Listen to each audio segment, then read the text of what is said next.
Le 2 mai 1991, les Saguenayens de Chicoutimi battaient les Voltigeurs de Drummondville dans la grande finale de la LHJMQ pour mettre la main sur la Coupe du Président. Grosse victoire de 10-6. Sur place, il y avait un jeune Stéphane Leroux qui avait fait un reportage.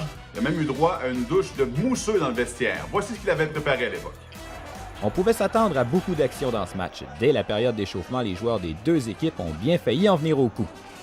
Les Saguenayens profitent d'une double supériorité numérique pour s'inscrire à la marque. Le défenseur Éric Brûlé décoche un puissant tir frappé.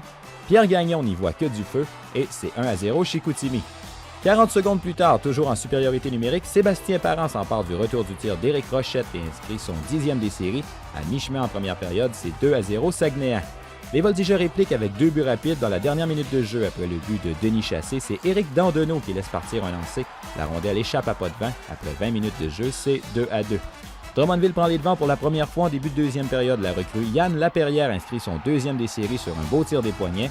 3-2 Voltigeurs. Toutefois, les Sagres rebondissent avec 3 buts sans réplique. Après le 2e d'Éric Brûlé, c'est Steve Larouche qui se moque de la défensive des Voltigeurs. 4-3 Chicoutimi. Puis Éric Brûlé complète son tour du chapeau alors qu'il bat Pierre Gagnon avec un tir précis. Un 5e but pour Chicoutimi sur seulement 11 lancés. Et c'est maintenant 5-3.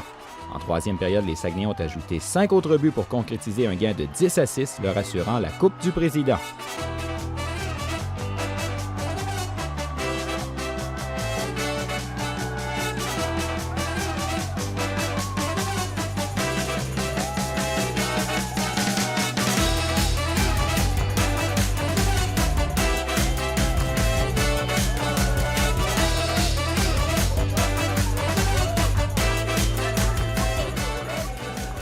Le gardien de but Félix Potvin a été choisi au titre de joueur par excellence des séries et a du même coup mérité le trophée Guy Lafleur.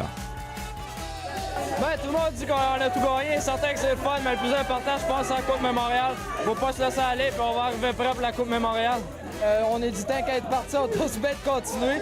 Et puis, c'est ça, on a donné notre maximum pareil. Même si on était assuré d'une présence à la Coupe Mémorial, on peut voir que la Coupe du Président est quand même assez populaire. Je pense que quand on est allé battre Laval chez eux, je pense qu'on était quasiment sûr d'aller chercher la Coupe du Président. On a joué une game à hauteur de notre talent. Puis là, on était sûr de nos capacités, puis on était allé la remporter haut la main. Les joueurs étaient nerveux, puis c'était la pression. Donc, écoute, ils ont fait une chanson après nous autres. Là. Ça chante, chanson sur le radio, les lignes ouvertes. Tout le monde, cette fameuse coupe, on le veut après 18 ans. Là, les joueurs, ils ont aussi là.